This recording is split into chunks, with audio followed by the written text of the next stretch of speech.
Millet Marvels, changing the way world eats by Tenali Double Horse.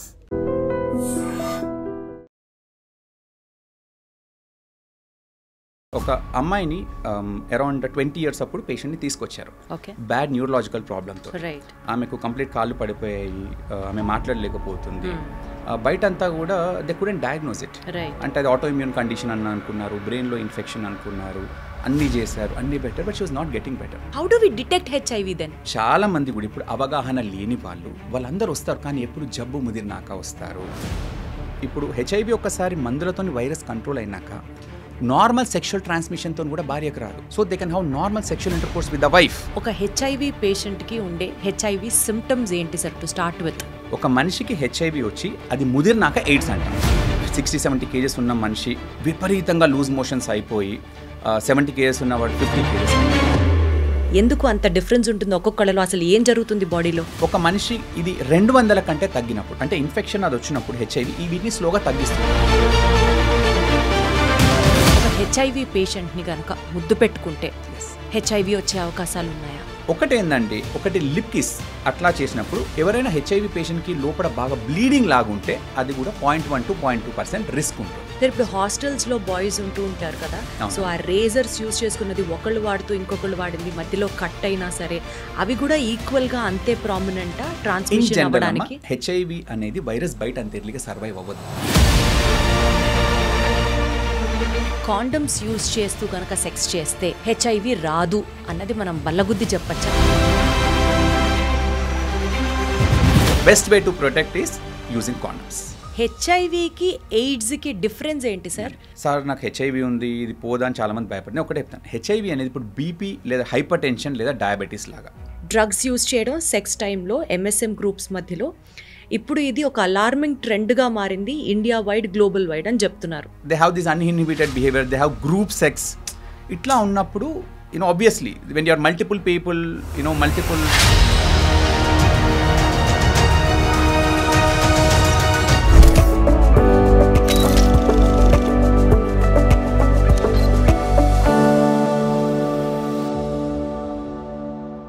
పులిరాజాకి AIDS వస్తుందా అనే టైంలో AIDS గురించి మనందరికీ బీభత్సంగా అవేర్నెస్, అవగాహన, ఎయిడ్స్ అనేది ఇంత ప్రాణాంతకమా అనే ఒక స్టేజ్లో ఉన్నాం. ఆ ఎరా అయిపోయిన తర్వాత ప్రాబబుల్లీ ఎయిడ్స్ రావడం, ఎయిడ్స్ పేషెంట్స్ని మనం చూడడం, దాని గురించి వినడం తగ్గి ఉండొచ్చు గాక, కానీ ఎయిడ్స్ చాలా ఎక్కువగా ఎంఎస్ఎమ్స్ అంటే men who have sex with men, homosexual మెన్లో ఈ పర్టిక్యులర్ ఎయిడ్స్ శాతం పెరుగుతోంది అన్నది షాకింగ్గా అనిపించింది. ఇదే సబ్జెక్ట్ గురించి డీటెయిల్గా మనతో మాట్లాడడానికి we have with us in our super doctor series doctor Vishnu garu, infectious diseases specialist from Apollo Hospitals మనతో ఉన్నారు. హలో విష్ణు గారు, నమస్తే. నమస్తే అండి. ఎలా ఉన్నారు సార్? బాగున్నాను, మీరు బాగున్నారా? చక్కగా ఉన్నాను sir, thank you so much sir. Welcome to super doctor. Thank you అండి, thanks for having me here.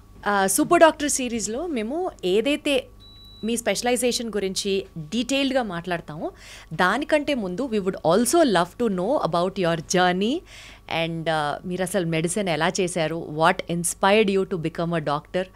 చిన్నప్పుడే ఇప్పుడున్న జనరేషన్ లాగా మీ పేరెంట్స్ కూడా మీరు పొట్టలో ఉన్నప్పుడే మిమ్మల్ని డాక్టర్ చేయాలి అనుకున్నారా? How did your medicine journey start sir? So అసలు ఫస్ట్ ఆఫ్ ఆల్ మా ఫ్యామిలీలో ఎవరు కూడా డాక్టర్స్ లేరండి. I hail from an agriculture family. So నాకు బేసికల్గా వ్యవసాయ కుటుంబం. సో మా మదర్ సైడ్ వాళ్ళు కానీ ఫాదర్ సైడ్ వాళ్ళు కానివ్వండి అంతా కూడా బిజినెస్ అండ్ వ్యవసాయ కుటుంబం. సో మా అక్కను డాక్టర్ చేయాలని మా మమ్మీకి ఉండింది, but she was not interested. She become a lawyer, now she is a judge. తర్వాత మా అక్కని చూసి నేను చిన్నప్పటి నుంచి బైపీసీ అనేది మైండ్లో ఉండింది, సో ఇంకా వేరే ఆలోచన లేకుండా.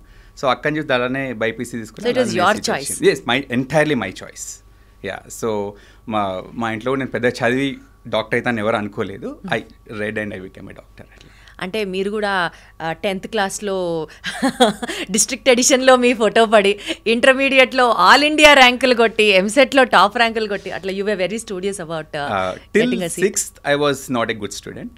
Then not a good student అంటే ఇంకా ఆటలే ఉంటుండే, పెద్దగా చదువు మీద అంత ఇంట్రెస్ట్ లేకుండే. 8th ఆ టైంలో I want to read and achieve something kind of thing.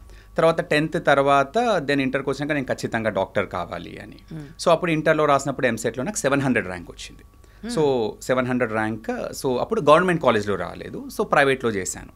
తర్వాత ఎంబీబీఎస్ అయిపోయాక మాకు స్పెషాలిటీ వాటిలలో మన ఏపీలో అప్పుడు 134th ర్యాంక్ వచ్చింది. ఏంటి పీజీ ఎంట్రన్స్లో. ఎక్కడ చేశారు అసలు మెడిసిన్? నేను చేసింది షాదాన్ మెడికల్ కాలేజ్, సో హైదరాబాద్లో. అప్పుడు నాకు హైదరాబాద్లో ఉండాలని ఉండింది. సో అప్పుడు 700 ర్యాంక్. మీరు నేటివ్ ఆఫ్? నేను పుట్టి పెరిగింది హుజరాబాద్ అండి, కరీంనగర్ డిస్ట్రిక్ట్ హుజరాబాద్లో నేను పుట్టి పెరిగింది. తర్వాత 8th వరకు నేను అంతా కూడా అక్కడే చదువుకున్నాను.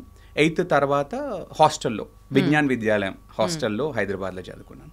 తర్వాత ఇంకా నా ఎంబీబీఎస్ అంతా కూడా హైదరాబాద్లో జరిగింది. తర్వాత నాకు అప్పుడు ఎంబీబీఎస్ కాగానే మాకు ఎంట్రన్స్ ఎగ్జామ్ ఉంటుండే. సో అప్పుడు మణిపాల్ ఆల్ ఇండియా 34th వచ్చింది, కామెడ్లో 70, మన ఏపీపీజీలో 136 ర్యాంక్ వచ్చింది. మణిపాల్ వెళ్ళాను, కానీ అక్కడ నచ్చక మళ్ళీ వచ్చి ఇక్కడ కూడా సీట్ వచ్చింది, ఇక్కడ తీసేసుకున్నాను. So I did MD general medicine from Mamata medical college Khammam. తర్వాత అక్కడ I got interest in infectious diseases. అప్పటికి ఇన్ఫెక్షియస్ డిసీజెస్ అనేది మనకి ఎక్కడా లేదు కంట్రీ మొత్తంలో.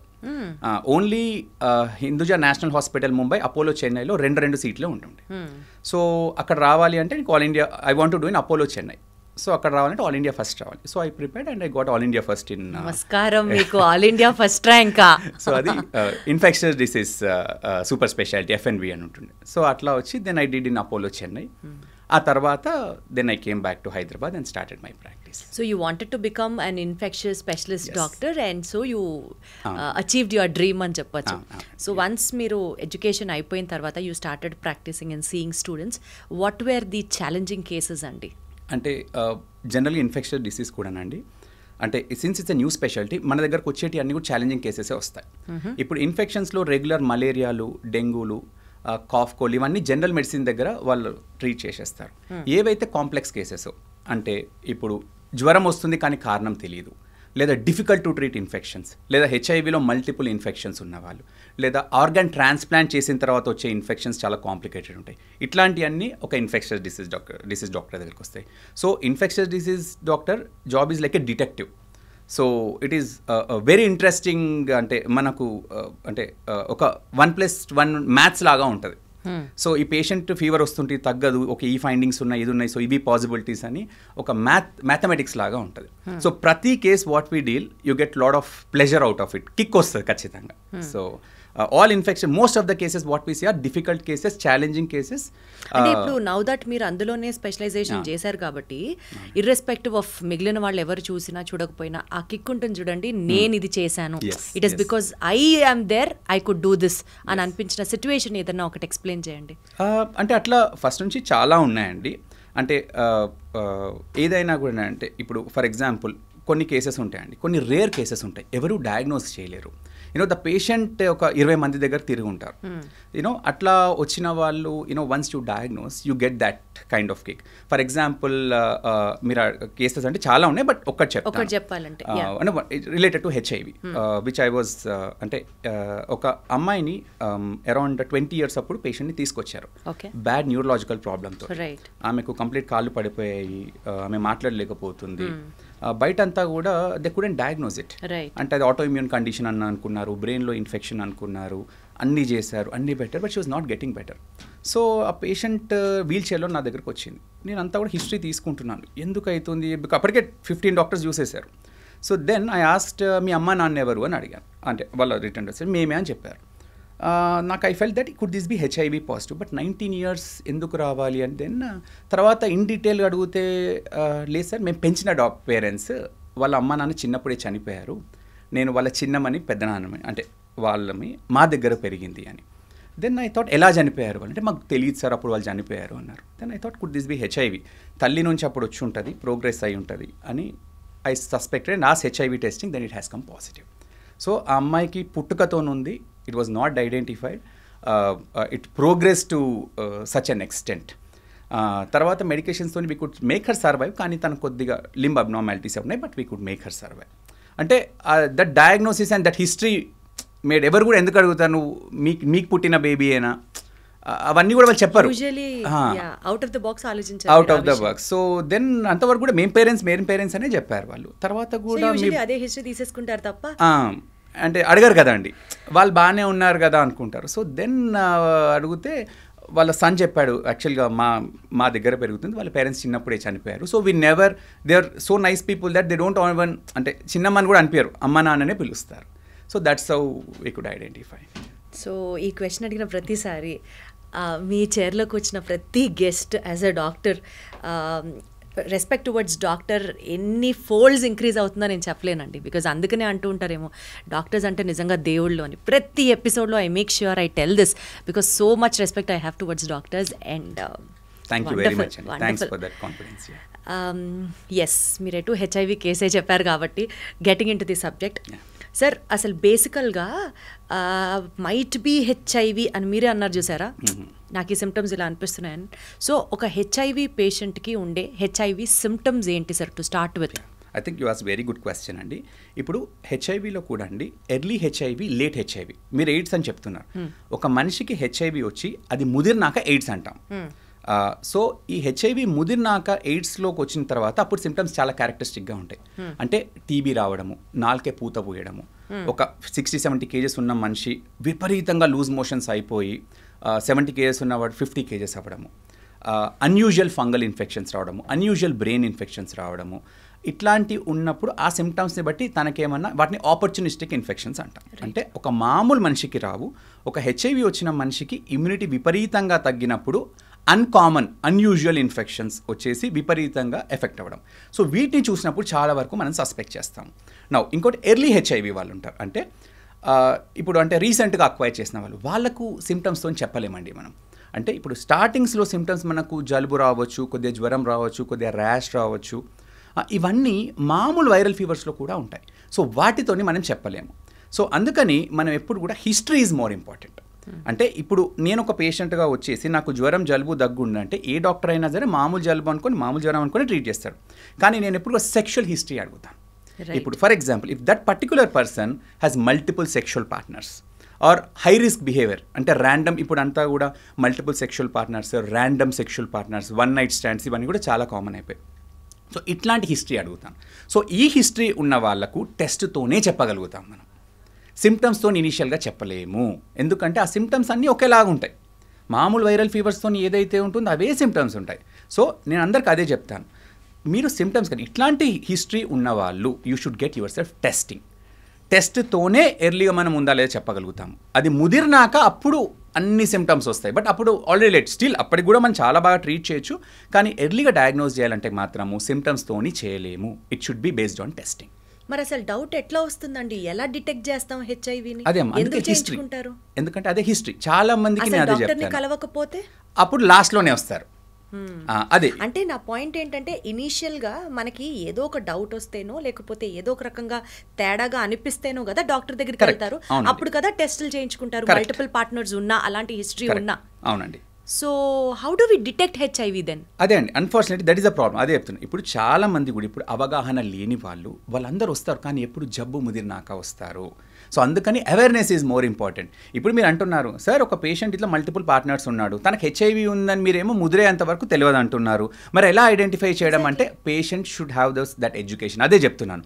అన్ఫార్చునేట్లీ పార్ట్నర్స్ దగ్గరికి వెళ్తున్నారు అని అంటే ఫ్రీక్వెంట్ గా హెచ్ఐవి టెస్ట్ చేయించుకోవాలి. yes, ఇట్లాంటి హై రిస్క్ బిహేవియర్ ఉన్న వాళ్ళు మిమ్మల్ని మీరు కాపాడుకోవడానికి ఎర్లీగా టెస్టింగ్ చేసుకోవాలి. ఇట్లాంటి బిహేవియర్ ఉన్న వాళ్ళు. ఎట్లా సార్, ఏమన్నా టెస్ట్ ఉందా దానికి? అవునండి, మనకు 4th జనరేషన్ ఎలైజా అని హెచ్ఐవి టెస్టింగ్స్ ఉన్నాయండి. హెచ్ఐవితో పాటు అదర్ సెక్షువల్లీ ట్రాన్స్మిటెడ్, మనకు సెక్స్ పరంగా వచ్చేది ఒక హెచ్ఐవి కాదండి, గనేరియా అని, క్లెమీడియా అని, అంటే కొన్ని అంగం మీద పుండ్లు అవ్వడము, విపరీతమైన చీము రావడము మూత్రంలోకి వెళ్ళి, నెక్స్ట్ వచ్చేసి ఇట్లాంటి HIV, hepatitis B, hepatitis C, ఇంకా లోకల్ సెక్షువల్లీ ట్రాన్స్మిటెడ్ డిసీజ్, ఇవన్నీ కూడా సెక్స్ పరంగా వస్తాయి. సో ఇట్లాంటి బిహేవియర్ ఉన్న వాళ్ళు always you should get tested and meet doctor. That's the only way to identify HIV in the early stages. ఒక మనిషికి హెచ్ఐవి వచ్చినాక అది ముదరడానికి 3 సంవత్సరాలు పట్టచ్చు, 5 సంవత్సరాలు పట్టచ్చు, కొందరు 10 సంవత్సరాలు పట్టచ్చు. సో చాలామంది నా దగ్గరకు వస్తారు ఇట్లాంటి హిస్టరీ ఉన్న వాళ్ళు, సార్ నేను నా లైఫ్లో ఒక్కసారి కూడా నేను అసలు డాక్టర్ దగ్గరికి పోలేదు సార్, ఏంటి సార్ ఇప్పుడు వస్తేనేమో నాకు మొత్తం బాడీ అంతా ఇన్ఫెక్షన్, ఇంత ఎందుకైనానంటే చెప్పాను కదండి, ఆ హెచ్ఐవి ముదిరేంత వరకు అందరిలాగానే ఉంటారు. ముదిరినప్పుడు ఒక 2-3 మంత్స్లోనే విపరీతమైన టీబీ రావడము, అంతా బయోడి పాకపోవడము, లూజ్ మోషన్స్ రావడము, వీటంతో సిగ్నిఫికెంట్గా డిటోరియేట్ అవుతారు. అంటే ఏంటి సార్ ఈ హెచ్ఐవి వైరస్ యొక్క ఫిజియాలజీ ఇన్సైడ్ ది బాడీ ఏం జరుగుతుంది? వన్స్ వైరస్ బాడీలోకి ఎంటర్ అయిన తర్వాత కొందరికి మీరు అన్నట్లు 6 నెలలు, 3 ఏళ్ళు, 5 ఏళ్ళు, ఎందుకు అంత డిఫరెన్స్ ఉంటుంది ఒక్కొక్కళ్ళలో? అసలు ఏం జరుగుతుంది బాడీలో? నార్మల్గా అండి, ఇప్పుడు హెచ్ఐవి అనేది మన బాడీకి ఎంటర్ అయినాక మనకు రోగ నిరోధక శక్తికి CD4 సెల్స్ అని ఉంటాయి. సింపుల్, మన రోగ నిరోధక శక్తిని మెజర్ చేసి CD4 సెల్స్. ఇవి మనకు నార్మల్గా 5 లేదా 600 కంటే ఎక్కువ ఉంటాయి. ఇవి ఒక మనిషి ఇది 200 కంటే తగ్గినప్పుడు, అంటే ఇన్ఫెక్షన్ అది వచ్చినప్పుడు హెచ్ఐవి వీటిని స్లోగా తగ్గిస్తుంటుంది. స్లోగా తగ్గించినప్పుడు ఇప్పుడు ఎప్పుడైతే 200 కంటే తగ్గుతాయో అప్పుడు మన CD4 సెల్స్ విపరీతంగా మన రోగ నిరోధక శక్తి తగ్గిపోతుంది. అప్పుడు ఈజీగా టీబీ రావడము. ఒక మామూలుగా లూజ్ మోషన్స్ మనకు వస్తే 1 or 2 డేస్లో తగ్గిపోతాయి. కానీ మన ఇమ్యూనిటీ లేకపోవడం వల్ల అది నెలల తరబడిపోవడము, వారాల తరబడిపోవడము, నాలుకంతా పూత పోయడం, ఇదంతా మీకు నాకు ఎందుకు అవ్వదంటే మన ఇమ్యూనిటీ నార్మల్గా ఉంటుంది కాబట్టి our body it self will fight. So అలా అయినప్పుడు ఆ సిమ్టమ్స్ అన్నీ బయటకు వస్తాయి. Now each person is different.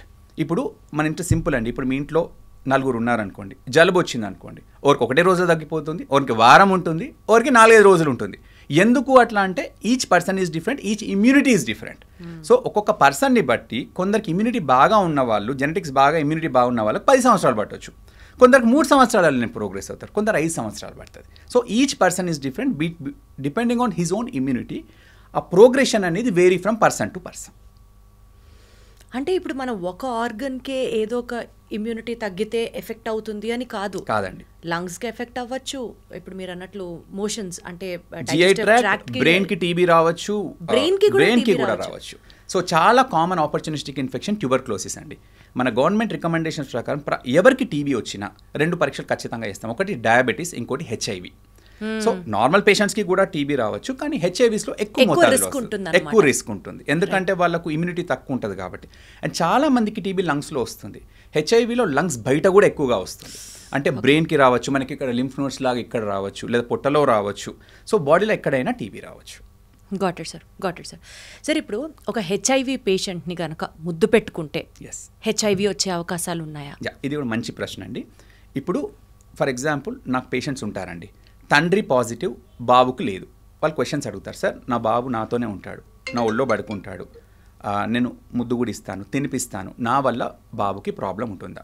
నా ఫస్ట్ థింగ్ అండి, హెచ్ఐవి అనేది మెయిన్గా సెక్షువల్ ట్రాన్స్మిషన్ అండి, సెక్షువల్గానే ట్రాన్స్మిట్ అవుతుంది. అంటే హెచ్ఐవి అనేది మన చెమటలో ఉండదు, మన కంటి నీరులో ఉండదు, మన లాలాజలంలో ఉండదు, మన యూరిన్ అండ్ మోషన్లో ఉండదు. సో ఒక హెచ్ఐవి పేషెంట్ వాడిన బాత్రూమ్ వాడడంతో హెచ్ఐవి రాదు. ఒక హెచ్ఐవి తిన్న కంచంలో ఉంటే హెచ్ఐవి తింటే రాదు. ఒక తండ్రి పిల్లాడిని ముద్దు పెట్టుకుంటే హెచ్ఐవి రాదు. ఓకే, అండ్ ఎత్తుకుంటే చెమట ఉందనుకోండి, ఎత్తుకుంటే అలా రాదు. టవల్ సోప్ యూజ్ చేయడం వల్ల హెచ్ఐవి సంక్రమించదు. నౌ ఒకటేందంటే, ఒకటి లిప్ కిస్ అట్లా చేసినప్పుడు ఎవరైనా హెచ్ఐవి పేషెంట్కి లోపల బాగా బ్లీడింగ్ లాగుంటే అది కూడా 0.1 to 0.2% రిస్క్ ఉంటుంది. అంతేగాని ఇన్ జనరల్ కిసెస్తోని హెచ్ఐవి ట్రాన్స్మిట్ అవ్వదు. So it is mainly sexual intercourse. అందులో కూడా అండి, సో సెక్షువల్ ఇంటర్కోర్స్లో కూడా యానల్ ఇంటర్కోర్స్ తోటి హైయెస్ట్ రిస్క్ ఉంటుంది. Next vaginal intercourse, least is oral intercourse. Okay, so అది కూడా మెయిన్గా ఈ రెండింటితో ఎక్కువ ట్రాన్స్మిషన్. ఓరల్ కిసెస్తో కానీ చాలా చాలా చాలా నెగ్లిజిబుల్. అదండి. Right sir. ఇప్పుడు మీరు ఏదైతే అన్నారో సెక్షువల్ ఇంటర్కోర్స్ అని, కాండమ్స్ యూజ్ చేస్తూ కనుక సెక్స్ చేస్తే హెచ్ఐవి రాదు అన్నది మనం బల్లగుద్ది చెప్పచ్చా? అదే, ఇప్పుడు the best way to protect is using condoms. ఎఫెక్టివ్గా కాండమ్ వాడితే హెచ్ఐవి అనేది ఆల్మోస్ట్ రాదండి. కానీ చాలా వరకు ఇప్పుడు ఒకవేళ కాండమ్ చిరేయడం కానీ ఇట్లాంటి ఏమైనా కొద్దిగా రిస్క్ ఉంటుంది. బట్ ప్రాపర్గా కాండమ్ వాడితే హెచ్ఐవి అనేది మోర్ దెన్ 99% మనం ప్రివెంట్ చేయవచ్చు. The best way to protect is using condoms. Right sir. ఇప్పుడు అసలు హెచ్ఐవి అంటున్నాం కదా, హెచ్ఐవికి ఎయిడ్స్కి డిఫరెన్స్ ఏంటి సార్? హెచ్ఐవి అనేది ఏంటంటే హ్యూమన్ ఇమ్యూనోడెఫిషియన్సీ వైరస్ అండి. ఈ వైరస్ ఒక మనిషికి వచ్చినప్పుడు అదేం చెప్పాను, CD4 గణనీయంగా తగ్గిపోతాయి. అది తగ్గి ఎప్పుడైతే 200 కంటే తక్కువ అయిందో అప్పుడు దాన్ని హెచ్ఐవి ముదురుతుంది, దాన్ని ఎయిడ్స్ అంటాం. అక్వైర్డ్ ఇమ్యూనోడెఫిషియన్సీ సిండ్రోమ్ అంటే హెచ్ఐవి వైరస్ వల్ల నా ఇమ్యూనిటీ అనేది విపరీతంగా తగ్గి ముదిరినప్పుడు, నేను చెప్పిన అన్ని ఇన్ఫెక్షన్స్ వచ్చినప్పుడు CD4 200 కంటే తగ్గినప్పుడు దాన్ని ఎయిడ్స్ అంటాం. సో హెచ్ఐవి ముదిరితే దాన్ని ఎయిడ్స్ అంటాం. అచ్చా, సో హెచ్ఐవి వల్ల వచ్చేది ఎయిడ్స్? అవునండి, ముదిరినప్పుడు. ఇప్పుడు నాకు హెచ్ఐవి వస్తే జబ్బు ముదిరితే అప్పుడు ఎయిడ్స్. ఇప్పుడు సపోజ్ ముదరలేదు అనుకుందాం సార్, హెచ్ఐవి వచ్చింది, ఒక పేషెంట్ ఇనిషియల్ డేస్ నుంచి డాక్టర్ ఫాలో అప్ తో ఉన్నాడు, మందులు వాడుతున్నాడు అనుకోండి, హెచ్ఐవి ప్రాణాంతకం కాదా? హెచ్ఐవి వచ్చిన తర్వాత కూడా 50+, 60+, 70+ లాంజిటివిటీ ఉన్న పేషెంట్స్ కూడా ఉంటారా? ఐ థింక్ చాలా మంచి ప్రశ్న అడిగారండి. ఇప్పుడు హెచ్ఐవి అనేదండి ట్రీట్మెంట్ అనేది చాలా అడ్వాన్సెస్ వచ్చినాయి. ఇప్పుడు అందరు నా పేషెంట్స్ అదే చెప్తాను, సార్ నాకు హెచ్ఐవి ఉంది, ఇది పోదా అని చాలామంది భయపడి నేను ఒకటే చెప్తాను, హెచ్ఐవి అనేది ఇప్పుడు బీపీ లేదా హైపర్ టెన్షన్ లేదా డయాబెటీస్ లాగా. ఇప్పుడు ఒక మనిషికి హైపర్ టెన్షన్ కానీ డయాబెటీస్ కానీ ఎప్పటి నుంచి ఉంటే వాళ్ళు లైఫ్ లాంగ్ మందులు వాడాలి, అంటే మనము ఎర్లీ స్టేజెస్ నుంచి సిగ్నిఫికెంట్గా ఉంటాయి. హెచ్ఐవి కూడా అంతే. హెచ్ఐవికి క్యూర్ లేదు, కానీ మందులతోని they can live for up to 75 to 80 years. HIV వచ్చిన వాళ్ళు హెచ్ఐవితో ఇప్పుడు ఇంతకుముందు హెచ్ఐవి వచ్చిన వాళ్ళు మందులు లేక హెచ్ఐవితో చనిపోయే వాళ్ళు గణనీయంగా ఉంటుండే. ఇప్పుడు హెచ్ఐవి వచ్చిన వాళ్ళు అందరిలాగానే బతికి ముసల్తనాన పోతున్నారు, అంటే వేరే other disease like heart disease కానివ్వండి ఇట్లా అందరిలాగా పోతున్నారు. కానీ హెచ్ఐవి వచ్చి హెచ్ఐవి వల్ల చనిపోయే వాళ్ళు గణనీయంగా తగ్గిపోయారు. అంటే సార్ ఇప్పుడు హెచ్ఐవి వచ్చేది మల్టిపుల్ సెక్షువల్ పార్ట్నర్స్ వల్లే అన్నది ఇక్కడ మనం క్లియర్గా అర్థం చేసుకోవచ్చుగా. హెచ్ఐవి వచ్చింది అని అంటే it is only because of the sexual intercourses with multiple partners. That is majority of the case అండి. బట్ అదర్వైజ్ హెచ్ఐవి ఎలా వస్తుంది? అదే majority sexual transmission number 1. Number 2 blood transfusions. Especially ఇప్పుడు మనం కూడా అండి, ఇప్పుడు బ్లడ్ ట్రాన్స్ఫ్యూజన్స్, ఇప్పుడు ఫర్ ఎగ్జాంపుల్ నాకు ఏదైనా ఆపరేషన్ అయింది అనుకోండి, నాకు బ్లడ్ లేదు, బ్లడ్ బ్యాంక్లోకి వెళ్ళి తెచ్చారు. అయితే ఇప్పుడు ఆ ప్రతి బ్లడ్ ప్రోడక్ట్స్ని బాగా స్క్రీన్ చేస్తారు. అయితే స్క్రీన్ చేసేవారు కూడా ఇప్పుడు కొన్ని అడ్వాన్స్ సెంటర్స్లలో పీసీఆర్ చేస్తారు. పీసీఆర్ అంటే 11 రోజుల నుంచి ఐడెంటిఫై చేస్తుంది. కొన్నిట్లలో 4th జనరేషన్ ఎలైజాస్ చేస్తారు, అవి నెల తర్వాత ఐడెంటిఫై చేస్తుంది. ఒకవేళ ఎవరైనా కూడా ఎర్లీగా బ్లడ్ ఇచ్చారో, అంటే ఎర్లీగా వచ్చినప్పుడు ఇచ్చినా లేదా పెరిఫరల్ సెంటర్స్లో సరిగ్గా స్క్రీన్ చేయకపోయినా బ్లడ్ రిలేటెడ్ హెచ్ఐవి ట్రాన్స్మిషన్ జరిగే ఛాన్స్ ఉంటుంది. కానీ అదంతా ఒకప్పుడు అండి, ఇప్పుడు గణనీయంగా తగ్గిపోయాయి. ఎందుకంటే ఇప్పుడు ప్రతి ఏరియాస్లో బాగా స్క్రీన్ చేస్తున్నారు. సో బ్లడ్ ట్రాన్స్ఫ్యూజన్ గణనీయంగా తగ్గిపోయింది. ఇది number 2. Number 3 IV drug abuse. ఇప్పుడు ఇది ఈ ప్రాబ్లం అంతా లక్కీగా మన తెలంగాణ ఆంధ్ర స్టేట్స్లో లేవండి. ఈ north eastern states, Mizoram, Nagaland, Manipur, ఇక్కడ ఈ ఐవి డ్రగ్ అబ్యూస్, ఇంకోటి పంజాబ్, ఇక్కడ ఐవి డ్రగ్ అబ్యూస్ అనేది it's a big problem for them. ఇప్పుడు ఇన్ఫ్యాక్ట్ ఇప్పుడు మన ప్రివలెన్స్ ఆఫ్ హెచ్ఐవి చూస్తే ఈ నార్త్ ఈస్టర్న్ స్టేట్స్లో విపరీతంగా ఉంది. ఎందుకంటే అక్కడ ఐవి డ్రగ్ అబ్యూస్ అనేది బాగా పెరిగిపోయింది. ఐవి డ్రగ్ అబ్యూస్ అంటే ఇప్పుడు ఒక మనిషి తన డ్రగ్స్ తీసుకుంటాడు, అదే మల్టిపుల్ వీళ్ళు షేర్ చేసుకుంటారు, అదే నీడిల్ దాంతోనే. సో ఈ డ్రగ్ ఇష్యూ ప్రాబ్లమ్స్ ఉన్న వాళ్ళకు వాళ్ళ సెక్షువల్ కూడా చాలా ఉంటుంది వాళ్ళకి, అంటే వాళ్ళు డ్రగ్స్కి అలవాటు అయి ఉంటారు. So they also have multiple partners, ఇట్లాంటివి ఉండే ఛాన్స్. సో ఇట్లా సూది పెట్టుకుని ఇమీడియట్గా ఇట్లా తీసుకునే వరకు ఈ రిలేటెడ్ హెచ్ఐవి ట్రాన్స్మిషన్ అనేది కూడా ఒక ఎంటిటీ. అంటే నీడిల్ నుంచి కూడా హెచ్ఐవి ట్రాన్స్మిషన్ జరగచ్చు అంటున్నారు. ఎస్, ఎస్పెషల్లీ డాక్టర్స్కి నర్సెస్కి ఎక్కువ రిస్క్ ఉంటుంది. ఇప్పుడు మేము హెచ్ఐవి పేషెంట్ నీడిల్ బ్లడ్ తీస్తున్నాం, టక్కున బై మిస్టేక్ కూర్చుకుంది అనుకోండి, it is 0.3% by needle transmission. అదేంటంటే వాళ్ళు అప్పుడప్పుడే తీసుకొని అట్లా కంటిన్యూస్గా షేర్ చేసుకోవడం, వాళ్ళు నీడిల్స్ని, ఎందుకంటే వాళ్ళు అంతా కూడా కొద్దిగా హోమ్లెస్ పీపుల్ ఉంటారు, అదంతా. సో కొత్త నీడిల్స్ అట్లాంటిది ఏముండదు, ఏది పడితే తీసేసుకుంటుంటారు. సరే, ఇప్పుడు హాస్టల్స్లో బాయ్స్ ఉంటూ ఉంటారు కదా, సో ఆ రేజర్స్ యూజ్ చేసుకున్నది ఒకళ్ళు వాడుతూ ఇంకొకళ్ళు వాడింది మధ్యలో కట్ అయినా సరే అవి కూడా ఈక్వల్గా అంతే ప్రామినెంటా ట్రాన్స్మిషన్? ఇన్ జనరల్ అమ్మా, హెచ్ఐవి అనేది వైరస్ బయట అంత ఎర్లీగా సర్వైవ్ అవ్వదు. హెపటైటిస్ బి అలా ట్రాన్స్మిషన్ ఎక్కువ ఉంటుంది. Hepatitis B is highly transmission. అంటే ఇప్పుడు హెపటైటిస్ బి జనరల్గా ఏందండి అంటే, ఇప్పుడు సిస్టర్స్లో, ఇప్పుడు ఇంట్లో 2 సిస్టర్స్ ఉన్నారనుకోండి, సిస్టర్స్లో ఒక సిస్టర్ కుంటే ఇంకో సిస్టర్, ఎందుకంటే వాళ్ళు ఇయర్ రింగ్స్ షేర్ చేసుకోవడం కానీ ఇట్లా నెక్లెస్ షేర్ చేసుకోవడం. ఎందుకంటే హెపటైటిస్ బి వైరస్ అనేది ఈ వాటి మీద కొద్ది ఎక్కువ రోజులు సర్వైవ్ అవుతుంది. హెచ్ఐవి ఏంటంటే బయటకు వచ్చాక ఎక్కువ సర్వైవ్ అవ్వదు. సో ఈ సింపుల్ ఈ వీటి మార్చుకోవడం కానివ్వండి వాటితో తక్కువ chances. But fresh gross cuts ఉన్నప్పుడు చెప్పాను కదండి 0.3% ఛాన్స్ ఉంటుంది. కానీ that is more with hepatitis B. In general అంటే బ్రదర్కి ఉంటే సిస్టర్కి రావడము లేదా ఇట్లాంటి హెపటైటిస్ బిలో ఎక్కువగా చూస్తాం. కామన్ ఇట్లాంటి షేర్ చేసుకోవడం వల్ల దానికి ఎక్కువ ఛాన్స్ ఉంటుంది. But HIV is not like that. HIV is predominantly sexual transmission. And ఇవంటే ఏంటంటే వాళ్ళు అదే పని చేసుకుంటూ ఉంటారు. సో అందుకని ఈ ఐవి డ్రగ్ అబ్యూస్ వాళ్ళకి ఎక్కువ వస్తుంది. కానీ ఇంట్లో ఒక బ్రదర్స్ ఒక హస్బెండ్కి పాజిటివ్ ఉంది, ఆ పిల్లలకు అంత ఈజీగా రాదు, అంటే ఎత్తుకోవడం వల్ల ముద్దాడడం వల్ల అట్లా అసలు ఆల్మోస్ట్ నెగ్లిజిబుల్. సరే, ఇది సెక్షువల్లీ ట్రాన్స్మిటెడ్ డిసీజ్ అని మీరు అంత ఫోకస్డ్గా చెప్తున్నారు కాబట్టి ఒక కామన్ ప్రాక్టీసర్ అంటే ఇది మనం మాట్లాడుకోవడానికి చాలా హాస్యాస్పదంగా ఉండొచ్చు కాక but the still exist in many bachelor రూమ్స్లో కానీ లేకపోతే బాయ్స్ హాస్టల్స్లో కానీ కొంతమంది తెలుసో తెలియకో ఇన్నర్ వేర్ని కూడా they share with the other persons. అది ఒక సేఫ్ ప్రాక్టీస్ కాదు అని తెలుసు కానీ బట్ హెచ్ఐవికి సంబంధించి దానివల్ల కూడా ప్రమాదం ఉందా లేదా? ఇన్ జనరల్ అమ్మ లేదు. చెప్పాను కదమ్మా, హెచ్ఐవి అనేది బయట ఎక్కువగా సర్వైవ్ అవ్వదు. So that is a bad practice, obviously that is a bad practice. But as such HIV clothes share చేసుకోవడంతోనో వాట్ షేర్ చేసుకోవడంతోనో ఇన్ జనరల్ జరగదు. అవ్వదు. Okay, done sir. సార్ ఇందాక మీరు మాట్లాడుతూ ఎంఎస్ఎంస్ గురించి ఒక ప్రస్తావన తీసుకొచ్చారు, men having sex with men. Thanks to all the government practices and ఈ హెల్త్ గ్రూప్ ప్రాక్టీసెస్ ఒక రకంగా హెచ్ఐవి పేషెంట్స్ యొక్క సంఖ్య అవేర్నెస్ పెంచడం కానివ్వచ్చు, ఇంకా 100% అచీవ్ అవ్వకపోయినా ఒకప్పుడుతో పోలిస్తే ఇప్పుడు కాస్త తగ్గింది, కంట్రోల్ అయింది అని చెప్పొచ్చు. కానీ ఎంఎస్ఎంస్ గ్రూప్లో మాత్రం హెచ్ఐవి పెరుగుతోంది అని చెప్పారు ఇందాక. అది అసలు ఫస్ట్ టైం విన్నప్పుడు నిజమా చా ఇలా కూడా ఉంటుందా అని అనిపించింది. ఏంటి సార్ అది MSM, men who have sex with men? అసలు ఆ గ్రూప్ గురించి చెప్పండి, అసలు ఎప్పుడూ వినలేదు. అండ్ వాళ్ళలో సెక్స్ చేస్తే ఎందుకు హెచ్ఐవి పెరుగుతుంది, డీటెయిల్డ్గా ఎక్స్ప్లెయిన్ చేయండి సార్. షూర్ అమ్మా. ఇప్పుడు ఎంఎస్ఎం అంటే అదండి, men who have sex with men. అంటే ఎవరైతే కూడా మెన్ ఇంకొక మెన్కి అట్రాక్ట్ అయ్యి వాళ్ళు ఇంటర్కోర్స్ చేసుకుంటారో అదొక గ్రూప్, ఎంఎస్ఎంస్ అంటాము. అయితే ఇప్పుడు మామూలుగా మనము ఇండియాలో హెచ్ఐవి ప్రివలెన్స్ తీసుకున్నాం అనుకోండి 0.2%, అంటే బాగా తగ్గింది 0.2%. అదే ఎంఎస్ఎం గ్రూప్లో చూసుకుంటే అది 5%, అంటే ప్రతి 100 మందిలో 5. అండ్ అది కూడా మెట్రోపాలిటన్ సిటీస్లో తీసుకుంటే 8 to 10%. అంటే men who have sex with men ఒక మెట్రోపాలిటన్ సిటీలో 100 మంది ఉంటే అందులో అట్లీస్ట్ 10 మందికి హెచ్ఐవి.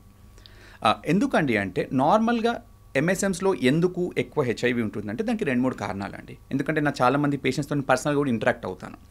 జనరల్గా ఎంఎస్ఎం కమ్యూనిటీలో అండి మల్టిపుల్ సెక్షువల్ పార్ట్నర్స్ అనేది చాలా నార్మల్ వాళ్ళకి. ఇప్పుడు హెట్రోసెక్షువల్లో చాలా వరకు సింగిల్ పార్ట్నర్ ఉంటారు, ఎంఎస్ఎంస్లో multiple sexual partners. Number 1, random sexual encounters are very common, అంటే ఒక పార్టీకి వెళ్ళేసి ఎవరినో కలవడము. అండ్ ఇంకొకటి నెంబర్ 3 ఈస్ యానల్ ఇంటర్కోర్స్. ఇప్పుడు నార్మల్గానండి నేను చెప్పాను ఇంతకుముందు కూడా, యానల్ ఇంటర్కోర్స్తో చాలా ఎక్కువగా రిస్క్ ఉంటుంది. ఎందుకంటే యానస్ అనేది చాలా టైట్ స్పింక్టర్, సో వీళ్ళు చాలా ఫోర్స్ఫుల్గా పెనిట్రేట్ చేస్తారు. చేసినప్పుడు అక్కడ చాలా వరకు అబరేషన్స్ కానీ ఫ్రిక్షన్ అనేది ఎక్కువ ఉంటుంది. మళ్ళీ లోపడిన రెక్టల్ వాల్ కూడా చాలా థిన్ ఉంటుంది అన్నట్టు. సో వీటి కారణాల వల్ల యానల్ ఇంటర్కోర్స్తో highest risk of HIV transmission ఉంటుంది. So the risk is high with the anal transmission. And the in general ఎంఎస్ఎంస్లో multiple partners is a norm. And in general in this community high risk behaviour is also very common. అంటే ఒక పార్టీకి వెళ్ళేసి random పర్సన్ని కలిసేసి sexual intercourse చేసుకోవడము, ఇట్లాంటి practices కూడా వాళ్ళ కమ్యూనిటీలో ఎక్కువగా ఉంటాయి. I understood this after I interacted with them. అంటే యూజువల్గా సార్ ఆపోజిట్ సెక్సెస్ అట్రాక్ట్ అవుతాయి అన్నది తెలుసు, కానీ men getting attracted to another man, అది ఎందుకు జరుగుతుంది సార్ అట్లాగా? అంటే అమ్మ అదేమ్మా, దానికి one particular reason it's entirely different this thing. ఇప్పుడు మనం అమెరికాలో కూడా చూసుకుంటేనండి highest incidence of HIVs in MSM group only. Okay, MSM గ్రూప్లోనే హైయెస్ట్. మన దగ్గర ఏంటండి అంటే మన దగ్గర అంతగానం ఎక్కువగా మాట్లాడు. ఈవెన్ నేను కూడా నా 2017-18 వరకు నేను ఎంఎస్ఎం గ్రూప్స్ని పెద్దగా చూడలేదు. After I came in to the infectious diseases, నేను because I run an STD clinic, that's how even I came to know, I started interacting with them. కొందరు ఏంటంటే 2 types ఉంటారమ్మా ఇందులో కూడా. అంటే నేను కూడా వాళ్ళతో మాట్లాడినాక ఒకళ్ళు by bond they are from beginning they are attracted to males, that is one group. ఇంకొక గ్రూప్ ఉంటారండి, this I tell to every of my colleague, childhood abuse. ఒక మేల్ని ఇప్పుడు నేను చాలా అంటే నేను మాట్లాడేటప్పుడు నాకు అర్థమైంది ఏంటంటే ఎంఎస్ఎంస్ కూడా 2 కేటగిరీస్. ఒకళ్ళు ఏంటంటే to begin with their MSM, కానీ ఫ్యామిలీ ప్రెషర్ వల్ల అమ్మాయిని పెళ్లి చేసుకొని తనతో ఇంటర్కోర్స్ చేస్తారు, తను లేనప్పుడు మళ్ళీ తన మేల్ పార్ట్నర్ దగ్గరికి వెళ్తారు. But they are to begin with MSM only. ఇంకొక గ్రూప్ ఏంటండి అంటే వాళ్ళు they have intercourse with both male and female. అది నాకు ఎప్పుడు డౌట్ ఉంటుండే, how can you attract to both male and you should attract to one sex? అప్పుడు అడిగితే చాలామంది gave the history of childhood abuse. మనం ఎంతసేపు మనకి ఇంట్లో ఒక ఆడపిల్ల ఉందనుకోండి, విల్ బీ వెరీ కేర్ఫుల్. అమ్మాయి పాప టైంకి వస్తుంది, మన అబ్నార్మల్గా అది ఉందా అనేది, పాప మాట్లాడుకుంటే ఎందుకు అనేవన్నీ మనం మాట్లాడతాం. కానీ అది ఒక అబ్బాయి పిల్ల, ఒక మేల్ బాబు ఉన్నాం, మేము పెద్దగా పట్టించుకోం, వాళ్ళు వెళ్ళి ఆడుకుంటారు. కానీ ఈయన అందరికీ అది చెప్తారు, మేల్ అబ్యూస్ అని. ఇట్లా చిన్నపిల్లలు ఎవరైతే మేల్స్ ఉంటారో వాళ్ళని వాళ్ళ రిలేటివ్స్ అబ్యూస్ చేయడము, ఎవరో సీనియర్ అబ్యూస్ చేయడము, వార్డెన్స్ అబ్యూస్ చేయడము, పక్కింటోడు అబ్యూస్ చేయడము, ఇది ఇట్స్ ఎ ఎంటిటీ. అది చేయడం వల్ల ఫస్ట్ టైం వాళ్ళు they get confuse in there orientation, and after they grow they like both males and female and they get confused. So this is one entity which I learned after talking to many of my patients. So నేను అందరికీ అది చెప్తాను, మనం male child ఉంటే పెద్దగా పట్టించుకోం, but always this is the other entity you need to keep. Childhood abuse, that also makes them confuse and have both partners. And other entity, as I told, కొందరు పెళ్లి చేసుకోరు, వాళ్ళు మేల్ పార్ట్నర్స్ ఉంటారు. ఇంకొకటి family pressure, ఇక వాళ్ళ parents చేసుకుంటే వాళ్ళ కోసం చేసుకొని, even they don't like, they'll be partner with their wife and they have other intercourse. So these are the population which I tend to see. So బేసికల్గా ఎంఎస్ఎంస్ అది పాపం వాళ్ళు పుట్టుకతోనే అలా ఉంటారు కాబట్టి వాళ్ళని అక్కడి నుంచి కౌన్సిల్ చేస్తూ ఉండాలా, లేకపోతే ఈ పర్టికులర్ యాన్యువల్ ఇంటర్ కోర్స్ గురించి వాళ్ళకి ఎంఫసిస్ చేసి వాళ్ళ గురించి కొంచెం అవేర్నెస్ పెంచే కార్యక్రమం చేయాలా అన్నది it's all completely a complicated subject again. నేనేం చేస్తానమ్మా అంటే, ఇప్పుడు ఒక ఎంఎస్ఎం నా దగ్గరకు వచ్చాడు అనుకోండి, I can't change the fact that is MSM. సరే, అది ఇంకా పుట్టుకతోనే ఉంటుందా, లేకపోతే మైండ్ సెట్ ని మనం మార్చచ్చా తిరిగి వాళ్ళని నార్మల్ పీపుల్ చేయలేమా? ఐ థింక్ అదే అండి, ఇది కూడా ఒక కాంప్లికేటెడ్ సబ్జెక్ట్ అండి. ఇది అంటే దే ఆర్ లైక్ అస్ అంతే. ఇప్పుడు they are born different, so we have to respect it అంతే. మనము ఒక పర్సన్ తను చిన్నప్పటి నుంచి మేల్కి అట్రాక్ట్ అయ్యే పర్సన్ మనం కౌన్సిలింగ్ ఏదో చేసి మార్చడం అనేది it is not been accepted anywhere. And genuine గానే అవి పుట్టుకతోనే డిసైడ్ అయ్యే పుట్టుకతోనే చిన్నప్పటి నుంచి attract. There maybe lot of factors, it's a complicated thing, but they essentially their orientation is towards the same sex. Right, that's all. So దాన్ని మార్చడానికి ఇప్పుడు ఒక పేషెంట్ నా దగ్గరకు వచ్చి, సార్ ఇట్లా నేను ఎంఎస్ఎంని నా దగ్గరకు వచ్చినప్పుడు అట్లా వాళ్ళు ఐడెంటిఫై చేసుకొని ఓపెన్ గా చెప్పగలరా సార్? ఆ పాపులేషన్ కూడా ఉందా ఇండియాలో? అంటే ఇంతకుముందు లేకుంటున్నామా, it all depends on the doctor. నేను ఫస్ట్ నా ఓపెనింగ్ స్టేట్మెంట్ ఒకటి ఇస్తాను. ఫస్ట్ కొందరు ఐ కాంటాక్ట్ చేయరు. నేను అంటాను, my job is to treat you, not to judge you. నాకు క్లియర్గా చెప్తాను, మీరు నా దగ్గరకు ఎందుకు వచ్చింది? నా హెల్ప్ కోసం. నేను హెల్ప్ వచ్చినప్పుడు my job should be help the patient, not to judge him. నువ్వు ఎంఎస్ఎం అయినా, when you treat with equal respect, patient will develop confidence. That is what is patient doctor relationship. Doctor నా పని వాళ్ళకి help చేయడం, judge చేయడం కాదు. So ఇప్పుడు ఏంటమ్మా అంటే, వాళ్ళు వచ్చి ఇట్లా చెప్పినప్పుడు నేను వాళ్ళని నువ్వు సెక్షువల్ స్టేటస్ మార్చుకోమని చెప్పలేను. That is not possible. It will be stupidity if I tell that. So what I tell is that ఎంఎస్ఎంస్కి చూడండి, మీరు try to have a single partner. జనరల్గా నేను ఏం చేస్తాను, మీరు రిస్క్ అంతా తగ్గించుకోండి. జనరల్గా ఇప్పుడు మీకు multiple partners, don't go for multiple partners, go for a single partner and whom you can trust. మీరు డైరెక్ట్ ర్యాండమ్గా కాకుండా ఒక పర్సన్ని తెలుసుకొని travel with him and get to know each other. Both of you get tested. On top of it use protection, then have intercourse and get yourself tested every 3 to 6 months. This is the best way I can prevent them from getting STDs. కాకుండా వాళ్ళు అట్లా అంటే చాలామంది నవ్వుతారు, sir మా కమ్యూనిటీలో అసలు అట్లాంటిది ఉండదు సార్, సింగిల్ పార్ట్నర్స్ మాకు దొరకరు, మాకు multiple partners this is the only way అప్పుడు నేను ఏం చేస్తానంటే ఐ గివ్ ఫర్దర్. సరే ఇప్పుడు నువ్వు ఏమంటున్నావు సార్, అది కాదు, నేను నా బిహేవియర్ని కంట్రోల్ చేసుకోలేను అన్నప్పుడు I give other steps to protect him. So ఇప్పుడు ఫర్ ఎగ్జాంపుల్ వాళ్ళకి కొన్ని వ్యాక్సిన్స్ వేస్తాం. ఇప్పుడు హెచ్పివి వ్యాక్సిన్ మీరు వినే ఉంటారు, ఫీమేల్స్లో సర్వైకల్ క్యాన్సర్ వ్యాక్సిన్ ఎట్లానో ఎంఎస్ఎంస్లో you can get HPV and cause anal cancers. So మేల్స్లో కూడా ఆ వ్యాక్సిన్ వేస్తాం. That is a one vaccine preventable STD. Then hepatitis B is vaccine preventable. అవి 2 వ్యాక్సిన్స్ వేస్తాను. ప్లస్ నేను అన్ని జాగ్రత్తలు చెప్తాను. Avoid random partners, always use protection. And ఇంకోటి ప్రెప్ అని ఉంటుంది, ప్రీ ఎక్స్పోజర్ ప్రొఫైలాక్సిస్. అంటే ఇట్లాంటి హై రిస్క్ బిహేవియర్ ఉండి వాళ్ళు కంట్రోల్ చేసుకుని వాళ్ళకి ఒక గోలీ కూడా ఉంటుంది. అంటే ఆ గోలీ చూడు క్లియర్గా చెప్తాను, ఈ మెడిసిన్ ఇచ్చినా కదా అని ఇది నీకు it should not give you a licence to have uninhibited behaviour. ఇది as an additional layer of protection to protect you from getting HIV. So ఇవన్నీ జాగ్రత్తలతో పాటు కొన్ని మెడిసిన్స్ కూడా ఇస్తాము, కొన్ని వ్యాక్సిన్స్ ఇస్తాము. అండ్ దెన్ ఎవ్రీ 3-2 months వాళ్ళని చెక్ చేసుకుంటాం. ఏమన్నా వస్తే ఇమీడియట్గా అడ్రస్ చేస్తాము. అట్లీస్ట్ అంతవరకు వాళ్ళకి కొంచెం ఒక సేఫ్ జోన్ డాక్టర్ దగ్గరికి రావడానికి. సరే, ఎస్పెషల్లీ ఎంఎస్ఎం గ్రూప్స్ గురించి మాట్లాడుతున్నాం కాబట్టి కేమ్ సెక్స్ అని చెప్పి సెక్స్ జరిగే టైంలో కొన్ని డ్రగ్స్ యూజ్ చేయడం వల్ల, ఈ డ్రగ్స్ వల్లే వాళ్ళకి హెచ్ఐవి వస్తుంది. These are the emerging risk factors for HIV. And ఈ ట్రెండ్ డ్రగ్స్ యూజ్ చేయడం సెక్స్ టైంలో ఎంఎస్ఎం గ్రూప్స్ మధ్యలో ఇప్పుడు ఇది ఒక అలార్మింగ్ ట్రెండ్గా మారింది, ఇండియా వైడ్ గ్లోబల్ వైడ్ అని చెప్తున్నారు.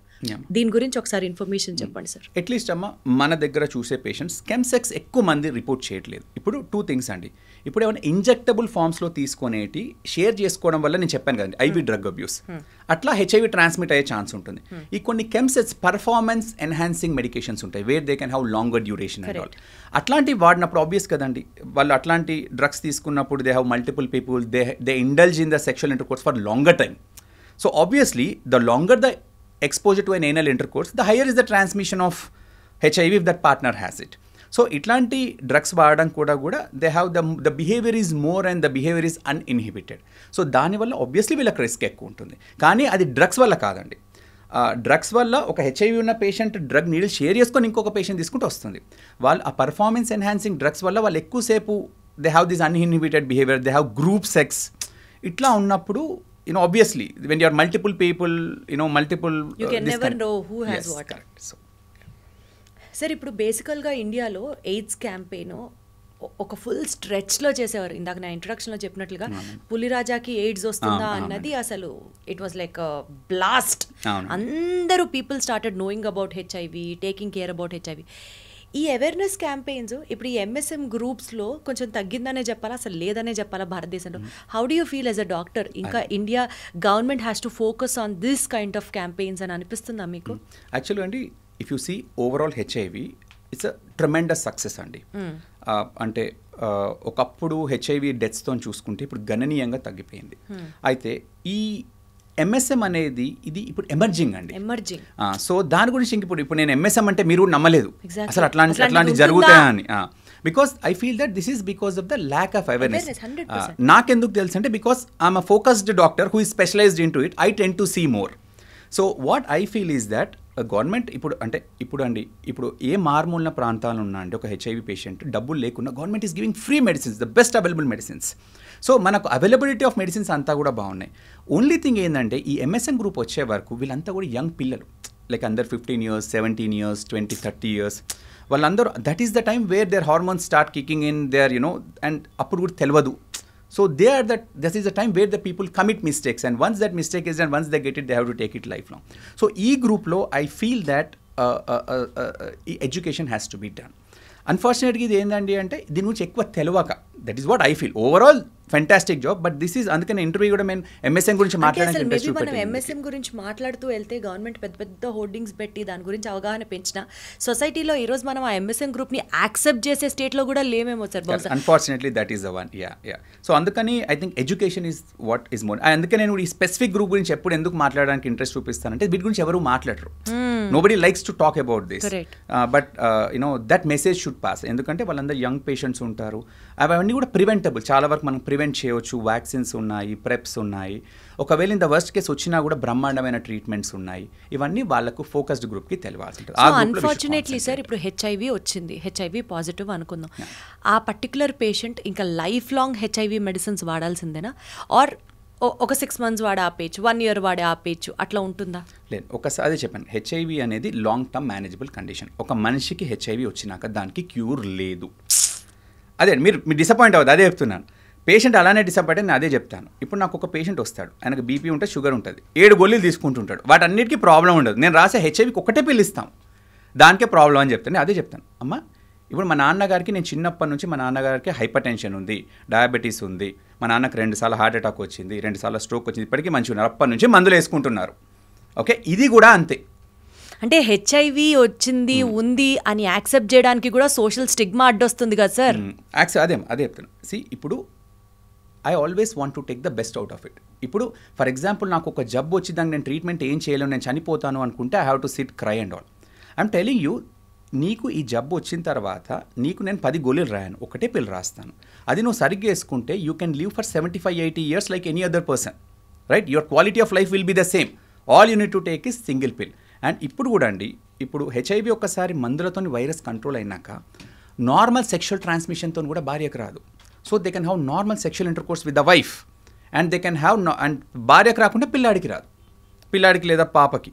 సో అట్లాంటి అడ్వాన్సెస్లో ఉన్నాం మనం. నాకు చాలామంది అంటే ఎవరైనా కూడా ఇప్పుడు కపుల్స్ కానీ హస్బెండ్ పాజిటివ్ వైఫ్ నెగిటివ్ ఎంతోమంది వస్తారు, వాళ్ళందరికీ మందుల మీద పెట్టేసి వాళ్ళు నార్మల్ వాళ్ళ పిల్లల్ని కూడా తీసుకొని వస్తారు, they are so happy. So అదే అండి, ఇప్పుడు మనము ఒక ప్రాబ్లం వచ్చినప్పుడు ఆ ప్రాబ్లమ్ని ఫేస్ చేస్తూ ముందుకెళ్ళాలి. దాన్ని ప్రివెంట్ చేయడానికి అన్నీ చేసాం, కానీ అయినా కూడా వచ్చింది అనుకోండి, తనకు అవగాహన లేదు పాపం, అయినా కూడా వచ్చింది, ఇప్పుడు వచ్చింది కదా అని చెప్పేసి దాని కూడా నేర్చుకుంటూ కూర్చోం కదండి. What are the positives?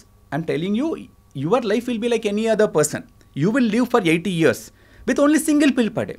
అది సో ఆ పాజిటివ్ ఆస్పెక్ట్స్ అన్నీ ఎక్కువ మాట్లాడతాను నేను. అదే చెప్తాను, నీకు ఎర్లీ ఏజ్లో హైపర్ టెన్షన్, డయాబెటీస్ వచ్చింది అనుకోని. మీకు ఇంకో సింపుల్ చెప్తాను. నేను యాక్చువల్గా ఒక హెచ్ఐవి ఒక టాక్ ఇవ్వడానికి వెళ్ళాక డాక్టర్స్కి ఆ టాక్ నేను అడిగాను, దేవుడు వచ్చిండు మీకు God has given you a curse and he asks you to choose between HIV and uncontrolled diabetes. నువ్వు ఏ చూస్ చేసుకుంటావు? అందరూ అన్కంట్రోల్డ్ డయాబెటీస్కి హాత్ లేపాను. నేను మాత్రం ఐ చూస్ HIV అని చెప్పాను. లెక్చర్ అంతా ఇచ్చిన తర్వాత మళ్ళీ అడిగాను same question. 30% have raised for HIV. అంటే what I'm trying to tell is, now HIV treatment has become very easy. ఒక అన్కంట్రోల్డ్ డయాబెటీస్ ఉండి 3 షుగర్ పిల్స్, ఇన్సులిన్ ఇంజెక్షన్స్తో పోల్చుకుంటే HIV అనేది చాలా చాలా ఈజీలీ మేనేజబుల్ కండిషన్. సార్, ఇప్పుడు యాంటీ రెట్రోవైరల్ థెరపీస్ అని ఏదైతే ఉన్నాయో ఇవి హెచ్ఐవి పేషెంట్స్కి అందరికీ one size fits for all లాగా ఉంటుందా? ఎంఎస్ఎమ్స్కి సెపరేట్గా, నార్మల్ పీపుల్కి సెపరేట్గా, డయాబెటీస్ వాళ్ళకి సెపరేట్గా, అట్లా ఎవరికి వాళ్ళకి డిఫరెంట్గా ఉంటుందా? ఇప్పుడండి మనకు మోస్ట్ ఆఫ్ ద టైమ్స్, అంటే అడల్ట్స్కి నేను మాట్లాడేది సింగిల్ పిల్ అండి. మెజారిటీ 95%కి same pill, whether it is MSM or whether it is elderly patient or young more then 20 years young population, వీళ్ళందరికీ ఒకటే పిల్. ఇప్పుడు మనం TLD అని వస్తున్నాయి, highly active anti retroviral therapy. అయితే మ్యాక్సిమం 90%కి ఇదే ఉంటుంది. వెరీ ఫ్యూ పేషెంట్స్, ఎవరికైనా కూడా కిడ్నీ ప్రాబ్లమ్స్ ఉన్న వాళ్ళకి కొద్దిగా డోస్ కానీ కొద్దిగా గోళీ మార్చి ఇవ్వడము, లేదా స్పెషల్ సిచ్యువేషన్స్ ఉన్న వాళ్ళకి తప్పితే 90% ఆఫ్ ద పీపుల్కి HIV ఉన్న వాళ్ళకు single pill is enough. So ఇప్పుడు అందరికీ కూడా మెజారిటీకి అందరికి ఒకటే పిల్ ఇస్తున్నాం, whether it is MSM or female or male, single pill is what we are giving. అంత అడ్వాన్సెస్ వచ్చేసాయి మనకి. సరే, అసలు ఎయిడ్స్కి సంబంధించి ఒక మిత్ జనాలకి ఇంకా తెలియాలి, ఇది చూసి భయపడుతున్నారు అనుకునేది ఏంటి sir? You have to debunk that myth. ఏం చెప్తారు సార్? అదే ఒకటి ఏంటంటే, అంటే HIV పేషెంట్స్ అనగానే చాలామంది దూరం వెళ్ళిపోవడము. ఫర్ ఎగ్జాంపుల్, నాకు చాలామంది patients I feel very bad అండి. అంటే వాళ్ళని ఇంట్లో కూడా రానికపోవడము, రిలేటివ్స్ మన ఇంటికి రానివ్వట్లేదు, మేము తాగిన వాటర్ కూడా తాగరు. అంటే ఒక ఏమంటారు, అంటరాని వాళ్ళని చూసే కల్చర్ అన్ఫార్చునేట్గా మన దగ్గర ఇంకా ఉంది. సో నేను అందరికి కూడా చెప్పేది ఏంటంటే, అంటే HIV అనేది మెయిన్గా సెక్షువల్ ట్రాన్స్మిషన్. ఓకే, అతను మీ ఇంటికి రావడం వల్లనో, ఓకే, మీ ఇంట్లో తినడం వల్లనో, మీ వాటర్ తాగడం వల్లనో, మీ పిల్లాన్ని ఎత్తుకోవడం వల్లనో, లేదా మీ బాత్రూమ్స్ యూజ్ చేయడం వల్లనో, లేదా మీ టవల్స్ షేర్ చేయడం వల్లనో జబ్బు సంక్రమించదు. ఓకే, HIV ఇప్పుడు ఇప్పుడు నాకు కొన్ని పేషెంట్స్ ఉన్నారండి, వాళ్ళు హస్బెండ్ HIV అంటే వాళ్ళ పార్ట్నర్ HIV పాజిటివ్ అని కూడా పెళ్లి చేసుకున్న వాళ్ళు ఎంతోమంది ఉన్నారు. నాకు అట్లా వచ్చి నా దగ్గరికి వచ్చి మాట్లాడతారు. నా పని ఏంటి నేను క్లియర్గా చెప్తాను.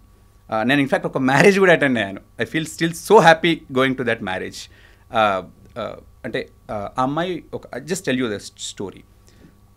ఒక అమ్మాయి నా దగ్గరకు వచ్చింది అరౌండ్ 23 years అప్పుడు. వాళ్ళ అమ్మమ్మ తాతయ్య తీసుకొని వచ్చారు. ఎందుకు తీసుకొని వచ్చారంటే వాళ్ళ పేరెంట్స్ చిన్నప్పుడు చనిపోయారు. అయితే అప్పుడు HIV అని చెప్పారంట, అమ్మాయి కూడా HIV అని చెప్పారంట అప్పటికి. కానీ వాళ్ళకి తెలియదు, పెంచారు. ఇప్పుడు పెళ్లి చేద్దాం అనుకున్నారు. అమ్మాయికి పాపం సాఫ్ట్వేర్లో ఏదో జాబ్ వచ్చింది, ఆమె ఇల్లు కూడా బ్యాంక్ లోన్ తీసుకుని ఇల్లు కట్టుకుంది. ఇప్పుడు పెళ్లి చేస్తున్నాం కదా సార్, ఒకసారి చెక్ చేసుకుందామని చేస్తే ఆమె HIV పాజిటివ్, 23 years అమ్మాయి. Then I told, she cried and I told, ఏం కాదమ్మా, nothing, you gonna put single pill, నీకు 6 వారాల్లో నీ వైరస్ కంట్రోల్ అవుతుంది. దాని తర్వాత then sir she open up and sir నాకు ఇట్లా ఒక బాయ్ ఫ్రెండ్ ఉన్నాడు సార్ అంటే, సరే అమ్మ తీసుకొని రా అని చెప్పాను. He has come. నా పని ఏంటి, నువ్వు పెళ్లి చేసుకుంటావు చేసుకొని చెప్పడం నా పని కాదు. నేను ఫస్ట్ క్వశ్చన్ అడిగాను, ఈమె ఎన్ని సంవత్సరాలు బతుకుతుంది? 75 years బతుకుతుంది. ఆమె CD4 బ్రహ్మాండంగా ఉంది, వైరస్ అంతా కంట్రోల్లో ఉంది, నెంబర్ 1. నెంబర్ 2, మరి ఈమెను పెళ్లి చేసుకుంటే నాకు సెక్షువల్గా వస్తుందా? రాదు. నెంబర్ 2. నెంబర్ 3, సార్ మరి ఈమె గర్భవతి అవ్వచ్చా? ఈమెకి HIV పాజిటివ్ కదా. ఇప్పుడు మందుల మీద ఉండి ఆమె గర్భవతి అయిన తర్వాత డెలివరీ టైంలో C-section, తల్లిపాలు ఇవ్వకుంటే మోర్ దెన్ 99.5% బేబీకి రాకుండా కాపాడచ్చు. సో ఇవన్నీ ఉన్నాయి. ఓకే, సో ఇవన్నీ నేను చెప్పడం అవన్నీ చేసుకుంటారా చేసుకునేది మీరిద్దరు డిస్కస్ చేసుకోవాలి. And he liked her, he convinced his mother, they both of them got married. Okay, అంటే ఒక HIV పేషెంట్ కనుక ప్రెగ్నెంట్ అయితే నార్మల్ డెలివరీలో కాకుండా C-sectionతో డెలివరీ చేయాలి, అండ్ అలాగే బ్రెస్ట్ ఫీడింగ్ అవాయిడ్ చేయాలి. అది అవునమ్మా. యాక్చువల్గా అమ్మ WHO కానీ ఇవన్నీ మీరు నార్మల్ డెలివరీ కూడా చేసుకోవచ్చు, నార్మల్ పాలు కూడా తాగిపోయచ్చు అంటారు. ఓకే, అది కాకుండా ఏంటంటే WHO రికమెండేషన్స్ అన్నీ కూడా లో middle income countries, African countries, అక్కడ వాళ్ళకు అంత ఉండదు కాబట్టి. కానీ ఇక్కడ అందరూ కూడా డబ్బా పాలు ఎఫర్ట్ చేయగలుగుతారు. సో ఈవెన్ ఆ 0.12 రిస్క్ కూడా నేను తీసుకోను. సో అట్లా చేసినా కూడా ఏం కాదు. కానీ బట్ అయిన private setting we don't even want to take that 0.1-0.2%. So అలా ఎంతోమంది కపుల్స్, ఎంతోమంది పిల్లల్ని తీసుకోవాలి, పిల్లలు పెద్దగా వాళ్ళతో వస్తూ ఉంటారు. HIV పేషెంట్స్ కూడా పెళ్లి చేసుకోవచ్చు, వాళ్ళు కూడా రెగ్యులర్ లైఫ్ లీడ్ చేసి పిల్లల్ని కూడా కనొచ్చు, provided you should always tell the partner. Right. ఎప్పుడైనా కూడా అండి ఒక HIV పాజిటివ్ పర్సన్ అంటే పార్ట్నర్కి చెప్పాలి. చెప్పకుండా చేసుకోవడం అని నేనైతే అసలు ఎంకరేజ్ చేయను. చెప్పండి, వాళ్ళ సమ్మతి తీసుకోండి, వాళ్ళకి డౌట్స్ ఉంటే తీసుకొని రండి. ఐ టెల్ ద డిసీజ్ గురించి చెప్తాను. బికాస్ అల్టిమేట్లీ ఎవరికైనా కూడా చెప్పి ఇట్లాంటి చెప్పకుండా చేయడం అనేది ఇట్స్ నాట్ కరెక్ట్. సో బేసికల్గా వాళ్ళని అన్టచబుల్స్గా చూడడం అనేది మాత్రం చాలా అరాచకం అన్నది మీరు చెప్తున్న point sir. It is a crime I would say. అది పాపం అండి సీరియస్లీ. బికాస్ అసలు జబ్బు ట్రీట్ చేయడం చాలా ఈజీ అండి. లాట్ ఆఫ్ పీపుల్ వాళ్ళు అసలు సార్ ఒక పేషెంట్ అయితే సార్ నాకు ఇంత డబ్బు ఉంది, నేను మా అక్కయ్య వాళ్ళ ఇంటికి వెళ్ళలేను, వాళ్ళ పిల్లల్ని చూడలేను, నన్ను రానివ్వరు అంటే యూ ఫీల్ వెరీ బ్యాడ్. అంటే అంటే అట్లాంటిది చేయకూడదని నా opinion. Sir stress is a culprit for many diseases అని చెప్తూ ఉంటారు కదా.